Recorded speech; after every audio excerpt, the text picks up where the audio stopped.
विद्यार्थी मित्रांनो, सर्वात आधी आपल्याला ऱ्हस्व स्वर आणि दीर्घ स्वर माहीत असणे आवश्यक आहे। तर चला जाणून घेऊया ऱ्हस्व स्वर आणि दीर्घ स्वर। ऱ्हस्व स्वर आणि दीर्घ स्वर। आता ऱ्हस्व स्वर कोणते? ऱ्हस्व स्वर म्हणजे अ, इमारती, उखळू, ऋषीचा ऋ आणि यू हे जे आहेत यांना ऱ्हस्व स्वर म्हणतात। तर मग दीर्घ स्वर कोणते? तर आ, इडिलिंबू ई, ऊस ऊ, एडका ए, ऐरन ऐ, ओछीवाला ओ, औषध औ। हे काय झाले? दीर्घ स्वर। हे काय झाले? दीर्घ स्वर। तर आता आपण शब्द लिहिताना दीर्घ विलांटी की ऱ्हस्व विलांटी, दीर्घ उकार की ऱ्हस्व उकार याबद्दल नियम जाणून घेऊ। वेलांटी आणि या ठिकाणी मी काय लिहिते? उकार। हा आहे ऱ्हस्व, ही आहे ऱ्हस्व विलांटी, ही आहे दीर्घ विलांटी, हा आहे ऱ्हस्व उकार, हा आहे दीर्घ उकार। तर विद्यार्थी मित्रांनो बघा, शुद्ध लेखनाचा पहिला नियम काय सांगतो? जर एकेरी शब्द असेल म्हणजे जो एकेरी शब्द आहे, जसे की मी, ही, ती, हे जे एकेरी शब्द असतात या अक्षराला नेहमी दीर्घ विलांटी लागते। नेहमी दीर्घ विलांटी लागते। या अक्षराला नेहमी दीर्घ विलांटी लागते। तसाच नियम उकाराच्या बाबतीत सुद्धा आहे। जो एकेरी शब्द आहे म्हणजे एकच अक्षर आहे त्याला दीर्घ उकार लागतो। त्याला दीर्घ उकार लागतो। जसं तू, शू अशा प्रकारचे जे शब्द आहेत त्यांना दीर्घ उकार लागतो। हा झाला शुद्ध लेखनाचा पहिला नियम। एकेरी शब्दाला नेहमी दीर्घ विलांटी आणि एकेरी शब्दाला नेहमी दीर्घ उकार लागतो। तर आपण मराठी शुद्ध लेखनाचा दुसरा नियम बघूया। जेव्हाही आपल्याला वेलांटीचा शब्द लिहायचा असेल तेव्हा जर वेलांटी पहिल्या अक्षराला येत असेल तर शक्यतोवर पहिल्या अक्षराला येत असेल तर शक्यतोवर पहिली विलांटी म्हणजे ऱ्हस्व विलांटी लावायची। जसं दिवा काय झालेलं आहे? सुरुवात झालेली आहे। जेव्हा सुरुवातीला आपल्याला शब्द लिहायचा असतो आणि विलांटी द्यायची असेल तर ती नेहमी ऱ्हस्व द्यायची असते। दिवा, किरण, आणखी कोणते शब्द सांगता येईल आपल्याला? नीला अशा प्रकारे।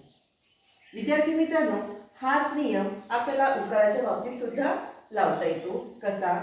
तर जेव्हा आपण उकाराचे शब्द लिहितो आणि सुरुवात जर उकाराने झाली असेल तर अशा वेळेस सुद्धा शक्यतोवर सुरुवातीला ऱ्हस्व उकार द्यायचा असतो। जसं फुगा, आणखी गुलाब, आणखी चुना अशा प्रकारचे आपल्याला शब्द लिहिता येईल। आता फुगा सुरुवात कशाने झालेली आहे?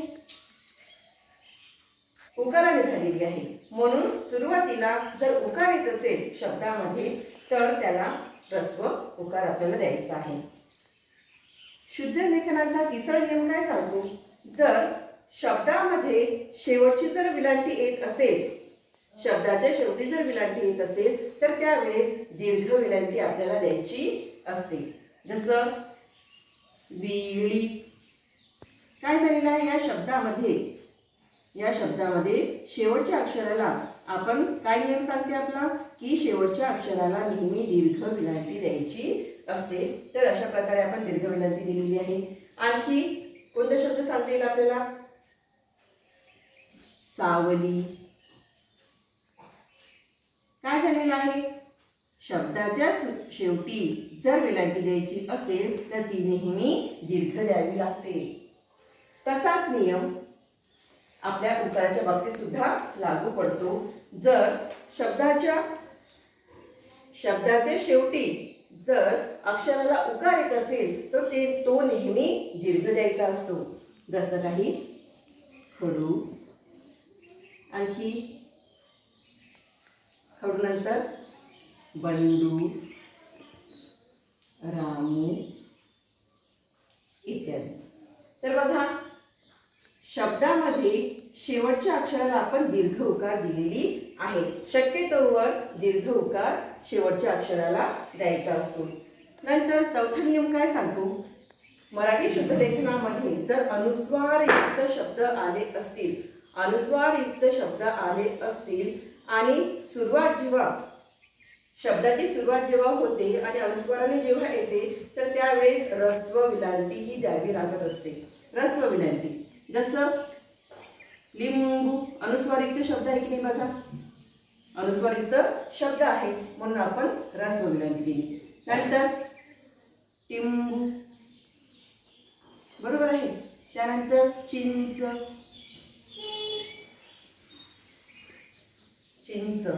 तर अशा प्रकारे आपल्याला ऱ्हस्व विलांटी द्यायची असते अनुस्वारयुक्त शब्द असेल तर. त्याच प्रकारे जर अनुस्वारयुक्त उकार येत असेल तर तो सुद्धा ऱ्हस्व द्यायचा असतो. जसं कुंती, त्यानंतर गुंजन. अशा प्रकारे काही शब्द आहेत ज्यावेळेस आपल्याला उकार देताना अनुस्वारयुक्त जर उकाराचे शब्द आले असतील तर ऱ्हस्व उकार आपल्याला या ठिकाणी द्यायचा असतो. तर हे झाले